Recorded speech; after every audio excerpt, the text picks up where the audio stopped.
Вітаємо всіх на каналі Канада Моя Історія. Мене звати В'ячеслав. Сьогодні, як завжди, у нас спільний стрім з Наталією, з чарівною Наталією, яка, нагадую вам, є ліцензованим імміграційним консультантом.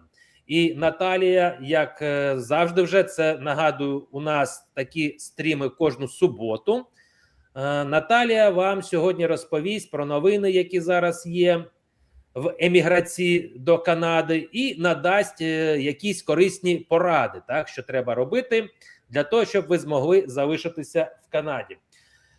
Також Наталія вам розповість про останні виборки, які були зроблені. Ну і в кінці, після того, як Наталія все розкаже, розповість все про те, що відбувається, Наталія відповість на ваші питання. Тож пишіть, будь ласка, в коментарях, якщо у вас є питання якісь по темі сьогоднішнього відео, Наталя все розкаже.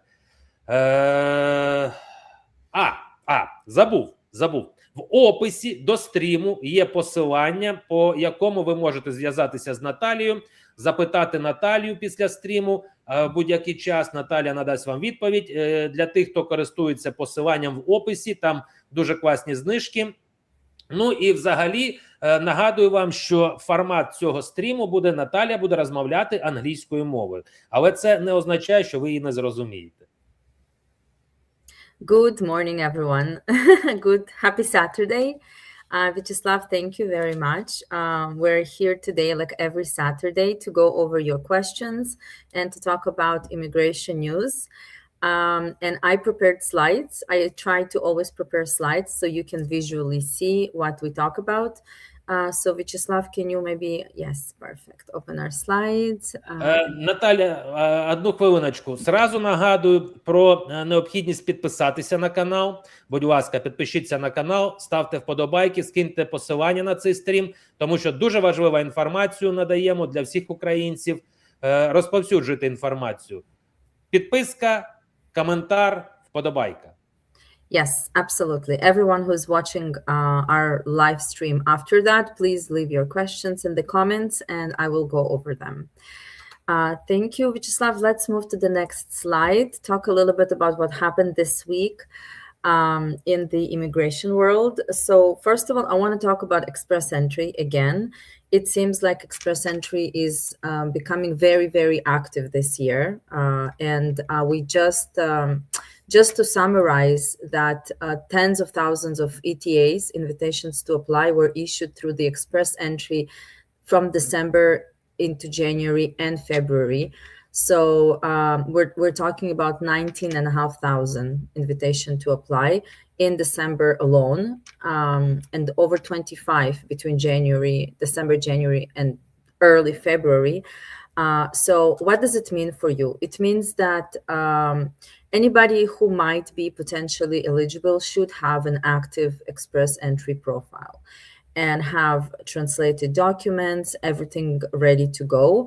And we will also talk a lot about French again. I know that we keep saying French, but what I want to explain today is that French is becoming very, very strong and powerful key to getting your permanent residency in Canada in 2026 and definitely 2027. And not only through the express entry, where you need to have CLB 7, which is a higher level, but also through provincial nominations, where CLB 5 in French is going to be enough to definitely put you in the light and in demand. So we can move to the next slide, Vyacheslav, and I will explain. Я тут хочу тільки додати, що експрес-ентрі завжди був і зараз залишається найшвидшим стрімом для отримання постійного резидентства. Тобто це самий швидкий шлях, якщо ви подаєтесь через експрес-ентрі, отримати постійне резидентство. Я маю на увазі, саме швидкий займає менше всього часу. Так, він, розглядають його швидше за інші. Thank you. Yesterday there was an express entry draw for Francophones. Here you can see February 6th. I prepared the slides yesterday, so you can see it says today, but it's actually yesterday. February 6th, there was a draw. CRS cut-off score 400. It's very, very low for most people. it's a French language proficiency, 8,500 invitations to apply. That's huge. It's one of the biggest draws we've seen in a very, very long time. Something that should really open your eyes to everyone, because 400 is not that hard. 400, it's enough to have a bachelor degree or even a diploma. You don't have to have foreign work experience. It's enough to have maybe 1 year of work experience in Canada, CLB, good English, and CLB 7 in French, and you're almost there. So it's very, very doable for a lot of young people, especially ones who have foreign work experience, like overseas, and Canadian work experience. So these are great numbers. We can see that immigration has been very, very active since December into January, whether it's provincial nominations or express entry, but express entry has been on fire, which is amazing. It's a great start for 2026. So yeah, like I said, 25,000 invitations to apply since December alone. It's huge. We can move to the next slide. Now, why these draws actually are important when I talk about express entry, and why I talk about express entry, because a lot of provinces also take people from the express entry pool and give them nominations. So express entry is not just for, it's not just for people who have a very, very high profile. So it's all about where you work, what is your profession, what is your education background. Really important to check your eligibility. And ITAs are coming all the time, and through provinces as well. We will take a look at this in my next slides. Vyacheslav, can we move to the next slide, please? So just quickly to go over how express entry works to people who don't know exactly. And by the way, express entry is going to go through some changes in 2026. They're talking about changing the system.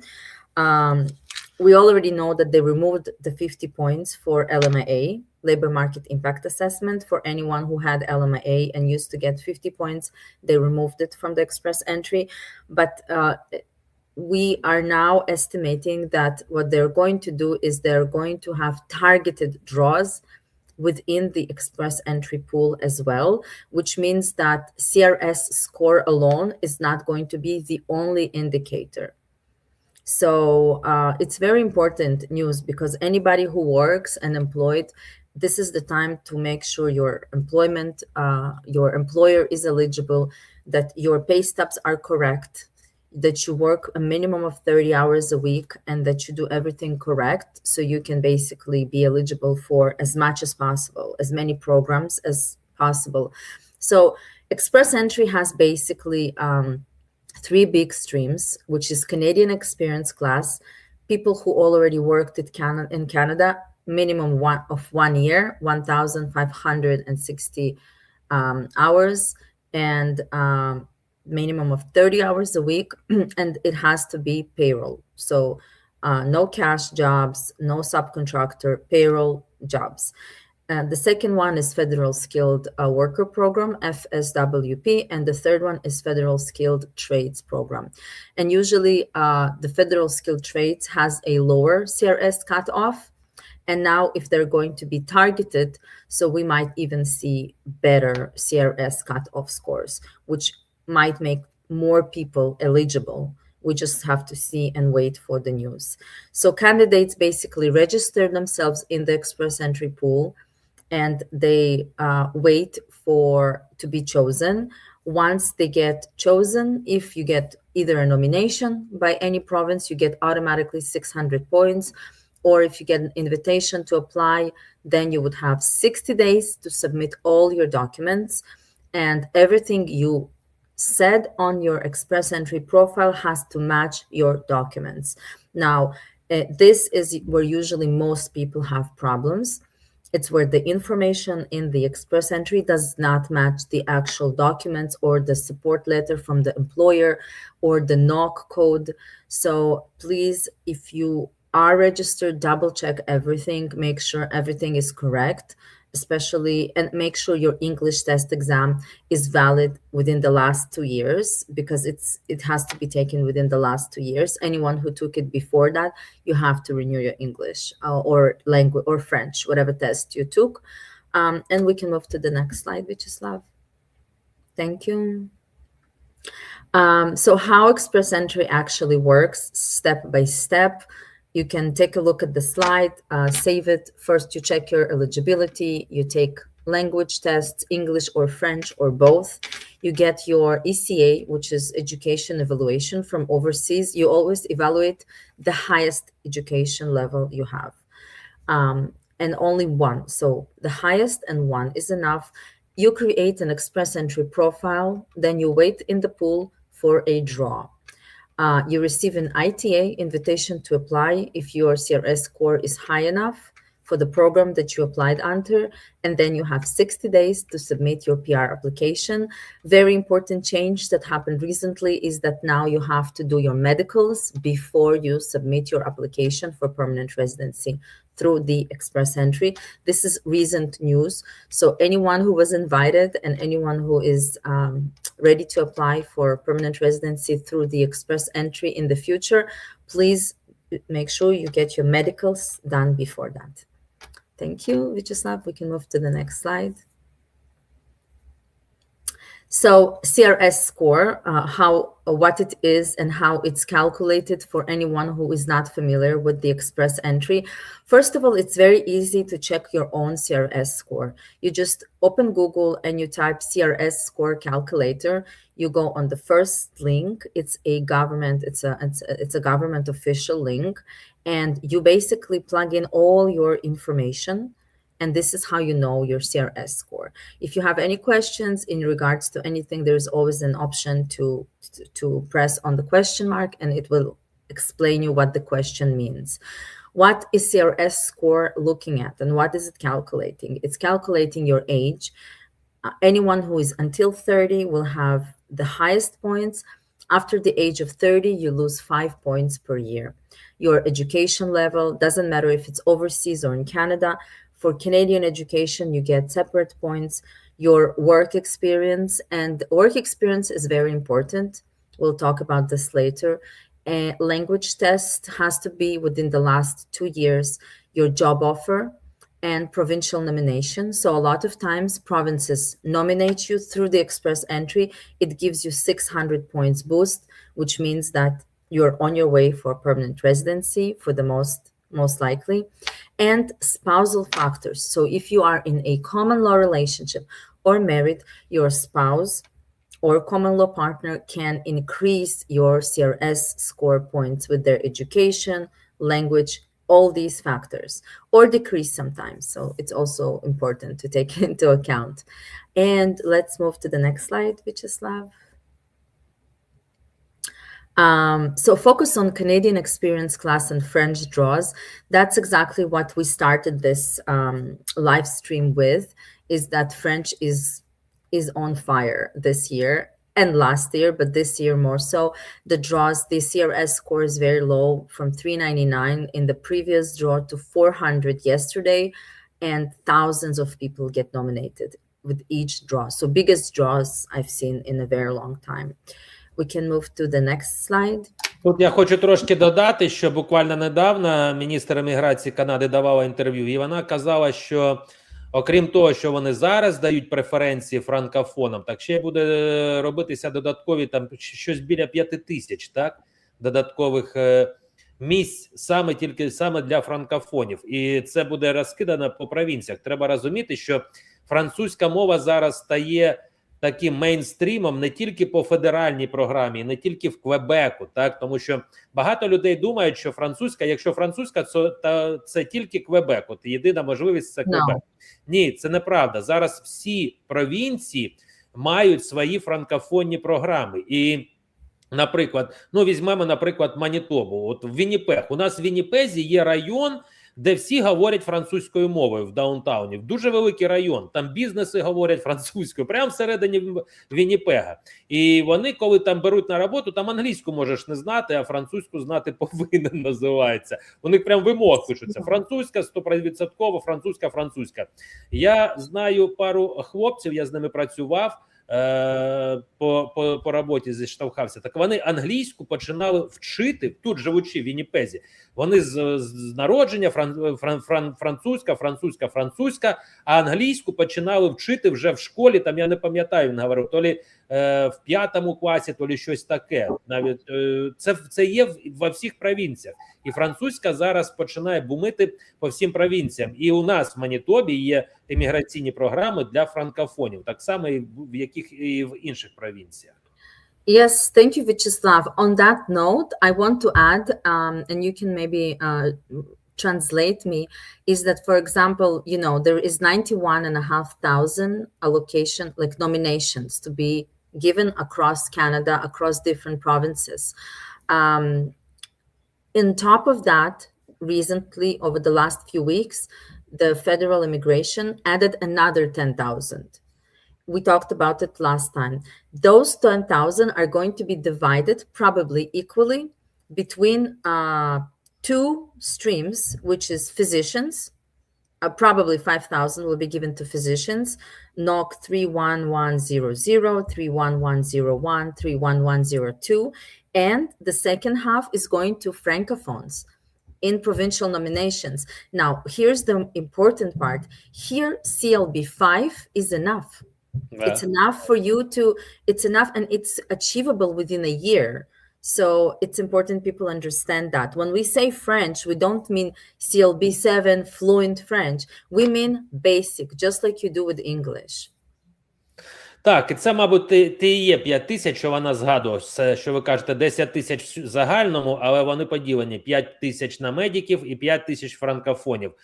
Це місця, які будуть розподілені додатково до вже виділених серед провінцій саме для тих, хто говорить французькою, для франкофонів. Ну, як сказала Наталія, там не треба знати французьку на високому рівні. Так? Тобто для експрес-центрів, якщо ви будете йти, то там так, там CLB7 бажано мати, але якщо йти через такі провінційні програми, то там CLB5 вже досить гарні шанси є. Yes, Alberta already has it on its official provincial website as of today. Which means that they're probably going to use it. So how work experience counts? This is specifically for express entry, but also for all other programs. If we are trying to prove work experience, which is foreign. Foreign is work experience outside of Canada. So you must have basically strong documents to support that work experience. And you must have employer letter, pay stubs, and taxes done in your foreign country. Actually, it depends which country you come from, so there's different requirements.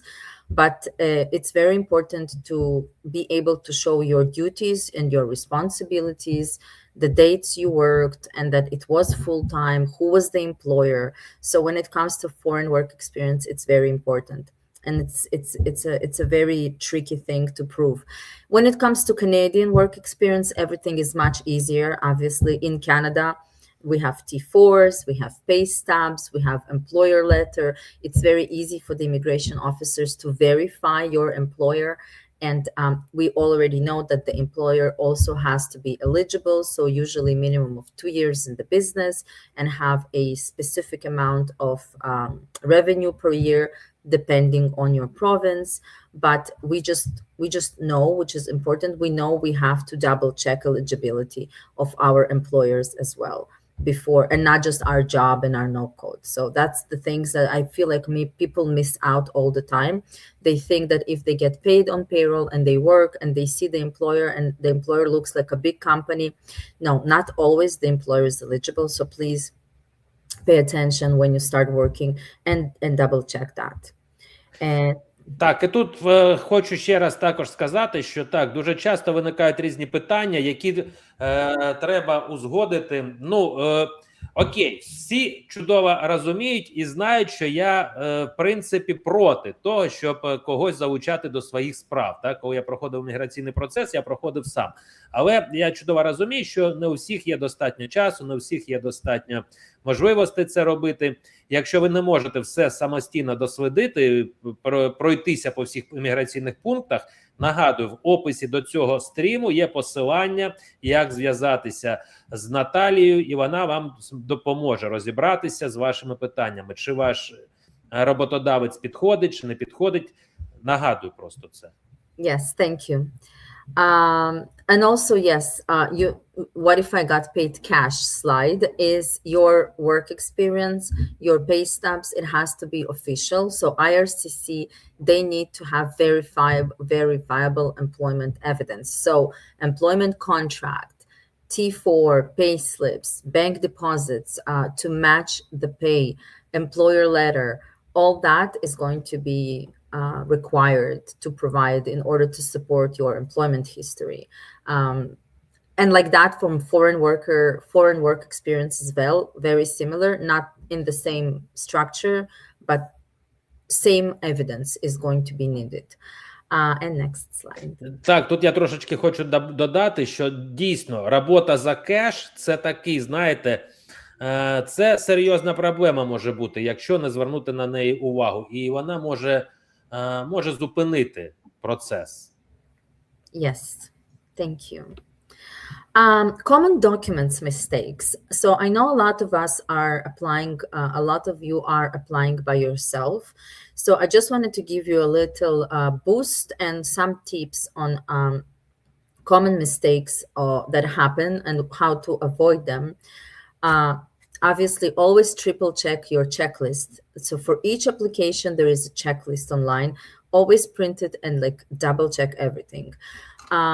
Common mistakes are missing or incorrect reference letters. So those letters are important. Online, you can Google the instructions on what the officer wants to see on a reference letter from your employer. Make sure you follow those instructions. It's not just a regular letter you would normally get. You have to have proof of hours worked. So that usually goes on your pay stubs. It's important to see that there is a minimum of 30 hours a week, or if we're claiming part-time work experience, again, an ability to calculate that. Language test, missing validity. Some people forget or they don't know that it's valid for only 2 years. And ECA must be completed. So it has to be verified and completed by a, not just translated. So it can't just be translated and stamped. There are certain organizations that the immigration officers work with, the immigration works with, like WES or ICAS in Alberta, for example, or there is a UFT, also a translation organization. So only those are going to be accepted for most programs. And of course, police clearances are important, and medical certificates. You have to have your police clearances valid. And there's a different section on how a police clearance is valid or not. A lot of people sometimes can't get police clearances every 6 months. You can always ask me if you have any questions in the comments about a specific police clearance.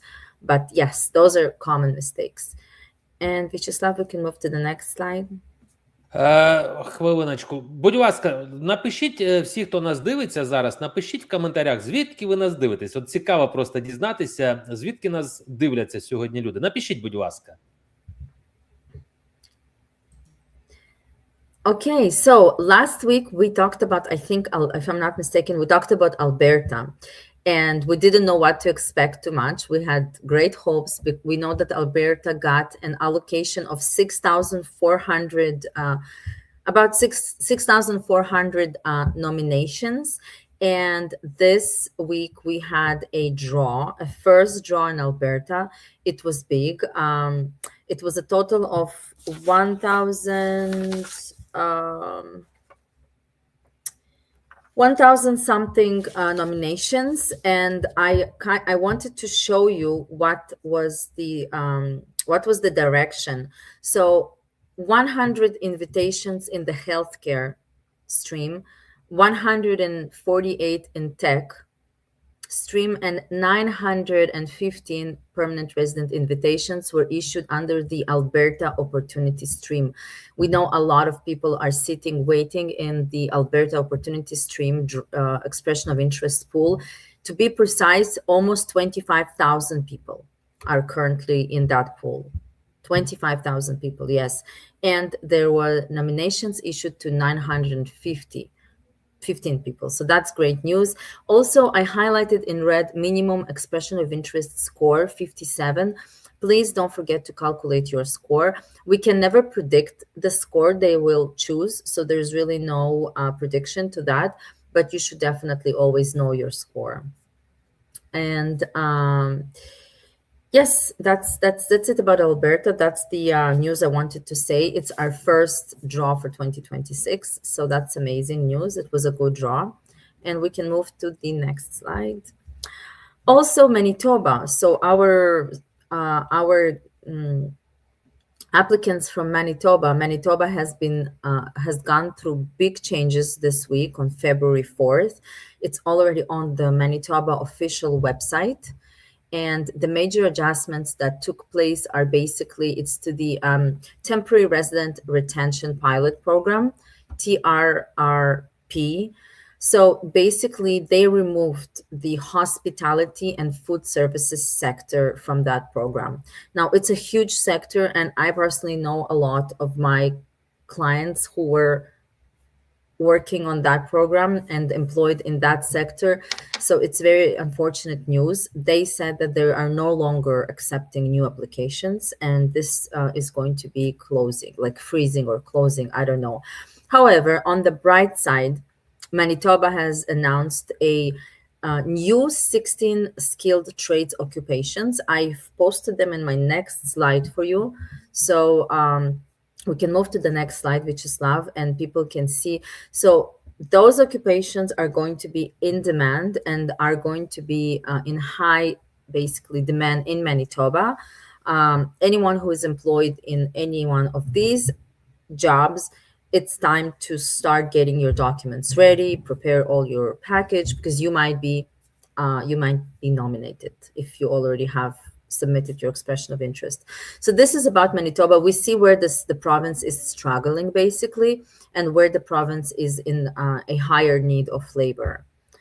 So screenshot that list for yourself. Одна ремарочка. Всім, хто дивиться нас з Манітоби, просто рекомендую, от прям серйозно рекомендую створити свій профайл на їхньому сайті для expression of interest. Yes, absolutely.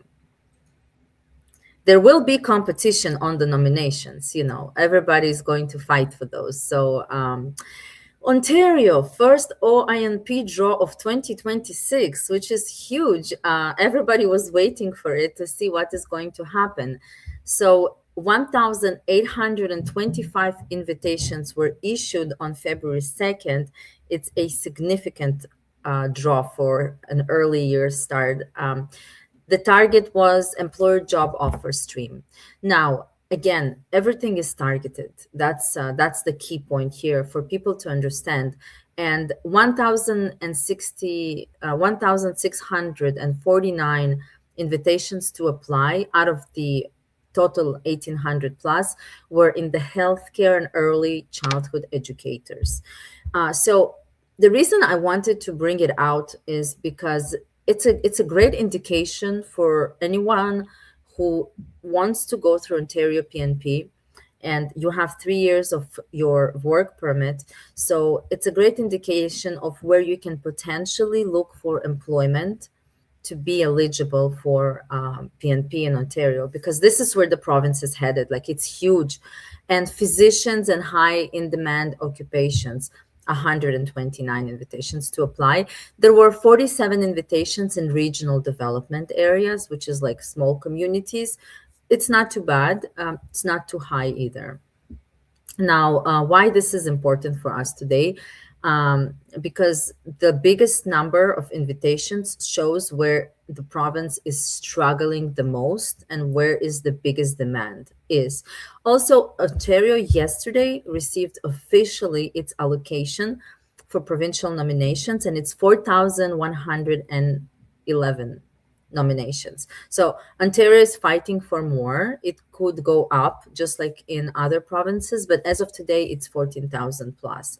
For 2026, we already had 1,800 given. So stay tuned. We still have almost 12,000 nominations coming up this year. Next slide. Ontario PNP. And yes, so it's basically what I just talked about, the fact that we reviewed all that, 91,500 applications plus 10, and Ontario is getting 14,000. That's amazing. We can move to the next slide. Thank you. So this is it for, this is my contact information. This is it for the hottest news in immigration over the last couple of weeks. Just to summarize this, I just want to say we clearly see where Canada in general is headed with its provincial nominations this year. And this is going to be healthcare all across provinces. Healthcare, tech, early childhood educators, social workers, and construction and trades. So trades are missing in Manitoba. Trades are missing in Alberta. Nova Scotia has an accelerated programs now, like it's like an expedited program for construction workers and laborers and some trades professions, and same with Ontario. So please be aware of all these knocks and be aware of everything that the provinces are going to really put very heavy attention towards. That's it, Vyacheslav. That's it for our news. Я просто хочу додати трошечки, ну навіть по Онтаріо, там оці нецентральні райони, там нібито невелика кількість відбірки була, так? Але не забувайте, що там і competition не такий, так? Тобто там не так уж і багато людей подається. Тобто це така класна можливість для українців, які знаходяться в Онтаріо. Якщо ви переїдете в такі райони, які підлягають, то там просто немає такої конкуренції, там легше буде отримати постійне резидентство. Ну і в принципі, да, старт непоганий. І ще раз... Very good start for 2020. Так, дуже непоганий старт для імміграції, для іммігрантів. І ще раз хочу сказати просто українцям, щоб зверніть, будь ласка, увагу на те, що час іде, так, а з кожним роком втрачаються можливості. Це більше, більше і більше. Тому якщо у вас є хоча б якась малесенька можливість подаватися прямо зараз, не марнуйте її. Подавайтеся. Якщо у вас виникають питання, зв'язуйтесь з Наталією. Наталія вам допоможе зібратися в кучу і самому зібратися в кучу, документи зібрати в кучу, направити. Не все так страшно, як багато хто собі це уявляє. І не обов'язково мати там шикарну англійську, вільну англійську, спілкуватися вільно англійською, дивитися фільми англійською мовою, слухати англійські пісні, щоб податися і отримати постійне резидентство. Є досить багато програм, по яким ви англійську БМЕ кукарека, моя твоя пані мать, на рівні такому майже будете говорити, але є можливість податися і отримати постійне резидентство. Тож не марнуйте часу і робіть, і тоді все буде. Питання? Yeah. Коментарі? Yes. Do we have any comments or questions? Так, we do. Okay, good. Let's see if I comments. Oh, wow. Yes, we do. Last time I was not able to translate this properly. Канада My Story не дивіться. Дивіться наступний зразу, іде Mr. O, там англійською. Oh, yes. Actually, there are two quite specific questions. Apparently, the chat is limited by the of symbols. Okay. How RCC would, do you see it? Yes, I see. I'm going over it. So number one, how RCC would react to the discrepancy between the salary started and the final request. So, sorry, I'm reading the question about how would IRCC would react to the discrepancy between the salary figures when the application for OINP had been started and the final request of IRCC federal level while deciding on the result. So the salary has to match the median wage or above for your NOC code in the profession that you're working. This is a very important requirement. They are going to look at this. Let's pretend the person has received, it's the same. Let's pretend the person has received the nomination certificate while the process of nomination was in progress. The person has got a salary raise. After applying for PR through the nomination certificate, there was an additional salary raise.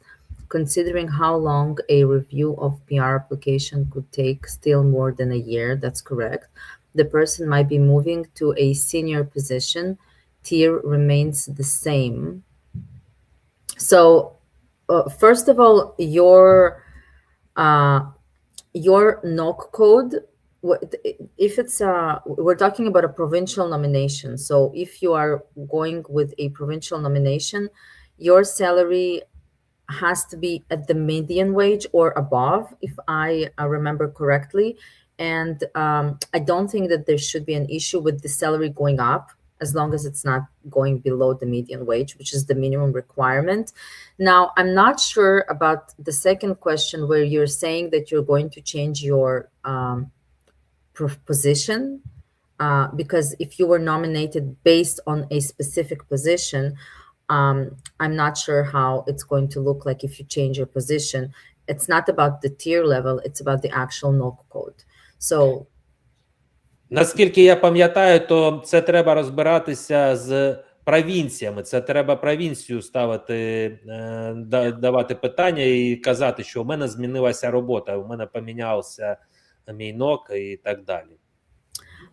What are the figures about a processing time are changing months to months in such a strange way? Yes, processing times change all the time and they will change. This is why I tell a lot of people who are looking at very long processing times not to be too affected by this, because IRCC always changes processing times. For example, we just literally a few days ago, I checked processing times for a work permit extension inside Canada, and it showed me 245 days, I think, which is insane. And also sometimes the processing times that you see online, they're not exact reflection of what happens, because we know that some work permits come in faster and some take even a year to come. Yes, these things will change. I think they're trying to get a hold of the situation. We all know IRCC has a backlog. Yes, they have a backlog on all applications. They always do. As far as I remember, IRCC, there's always a backlog, but somehow they figure it out. 70,000 applications. Yes, they are working through their backlog. I'm not sure what you mean between 91,000 applications and 70,000 applications. A lot of them are also applications in process, which means that invitations to apply for PR were already given before that, but not processed yet. So some are processed faster, some are processed slower. We can't have access to that much detail. But I think for express entry and PNPs, the processing time is fairly reasonable. I have been posted. Not too much questions. Could you add what IRCC would be looking for if you are changing the company? So if you are nominated and you're changing your company, what they're looking for, they're looking basically for I assume that you are already applied for PR, so they would probably look for the same NOC code, so you being employed in the same NOC code, same title, same duties, same job, because that's why the province chose you, because you can deliver those skills, because they are in high demand and there is a labor shortage in that certain field. So if you're a construction worker and you're changing the actual employer, but you're still doing the same performing construction duties every day, That's what they would basically be looking for. Assuming you have ended up with the same tier, but maybe a different salary. Again, it's not quite about the salary, it's about the NOC code. The salary just has to meet the requirement of median wage or above. So not be less than that. And about, is it worth to risk or to wait? I'm not sure. I have to know your case better. And Vyacheslav, can you please help me translate the question from Vitaly? Oh, you're on mute. Sorry, yeah, from Vitaly. Yes. Він запитує, чи правильно він зрозумів, що he asking if he understood correctly that only French now is a possibility to go to Canada. Ні, Віталій, ви неправильно зрозуміли. Французька на сьогоднішній день дає більше шансів, скажімо так, більше можливостей. Тобто з французькою легше зараз приїхати в Канаду, ніж без французької. Але як це працювало з англійською мовою, так і працює. Тобто не тільки французька.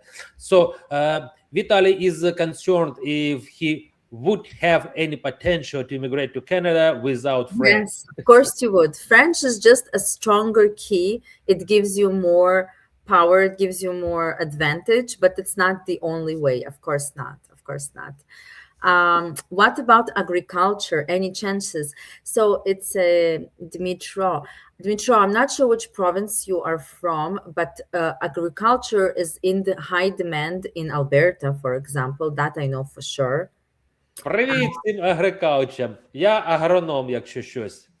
Oh, yes. Agriculture, yes.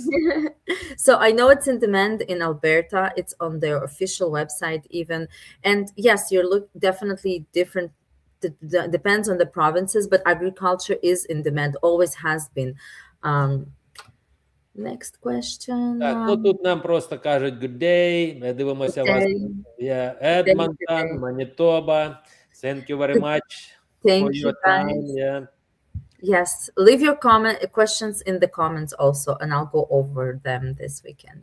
Так, це стосується тим, хто буде нас дивитися після, так, пізніше, коли вже стрім буде залишатися на каналі, всі стріми зберігаються на каналі, ви можете будь-який час прийти, передивитися, переглядіти і в коментарях написати питання. Наталія час від часу передивляється коментарі і залишає питання, відповідає. Але в будь-якому випадку, ще раз нагадую, в описі до цього стріму є посилання, як напряму зв'язатися з Наталією. Якщо ви користуєтеся тим посиланням, яке в описі до цього відео, то вам гарантована знижка, серйозна знижка. Yes. Якщо перейдете не по цьому лінку, тоді, ну, я не знаю, ви не докажете, що ви прийшли з нашого каналу. Тому в посиланні є, в описі є посилання, переходьте, задавайте питання, Наталя вам з усім допоможе. Ну і не забувайте підписуватися на канал, вподобайки, коментарі. Yes, and join me on my Instagram channel where I'm going to be posting immigration news all the time. Так, і ну це також є в описі посилання на Інстаграм, так, Наталі. Ну і тут останнє питання зараз від Mr. O. Oh, there is another quick question. Changing, so same Mr. I'm not sure what the name is. Changing of the position means, let's say, from a welder to a senior welder. You are doing the same job, but some additional duties have been added. So NOC remains the same.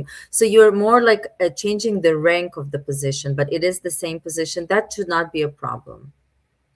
If that's what you meant. Yes, that should not be a problem. Вітаємо, українка. Так, ну все, друзі, ми все розказали, все Наталія розповіла, все, що хотіла розповісти. Класний старт 2026-го в імміграції, тобто є сподівання, є надії.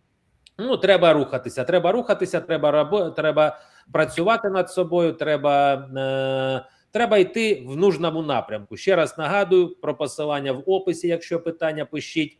Ми з вами будемо прощатися з усіма, бажаємо всім гарних вихідних. Ну і бажаємо всім не унивати, не опускати руки, а йти туди, куди ви хочете прийти, ви обов'язково туди прийдете. Yes, thank you guys. Have a great weekend. Всім Thank you, гарного Vyacheslav. часу. Always a pleasure. І вам також дякуємо, Наталія. Thank you, thank you.